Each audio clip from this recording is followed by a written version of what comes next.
ఎవరికి ద్రోహం తలపెట్టనని సంఘానికి అభయం ఇచ్చుటయే దానం. దానం అంటే ఏదో నీ దగ్గర ఉన్నవి బ్లాక్ మనీలో కాస్త ఇవ్వడం కాదు. నా వలన సంఘానికి, మానవ కోటికి, ప్రాణికోటికి ఏ విధమైనటువంటి ద్రోహము అన్యాయము జరగదని నువ్వు అభయం ఇవ్వడం దానం. ఎంత దూరం అర్థం ఉందో ఆలోచించండి, ఎంత దూరం అర్థం ఉందో ఆలోచించండి.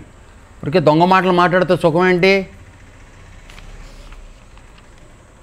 నా వలన ఈ సంఘానికి ఏ విధమైన ప్రమాదం జరగదు అని నువ్వు అభయం ఇవ్వగలగాలి. అది దానం అంటే. ఇంకా ఒక ఎస్టేట్ అని కాదు, ఏ వ్యాపారంలో చేయట్లేదు మీరు ద్రోహం.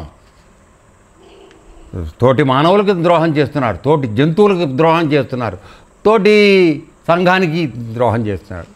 కాబట్టి అది చెయ్యనని నువ్వు అభయం ఇవ్వడం అంటే నా వలన నీకు ప్రమాదం జరగదు అని. అది దానంట.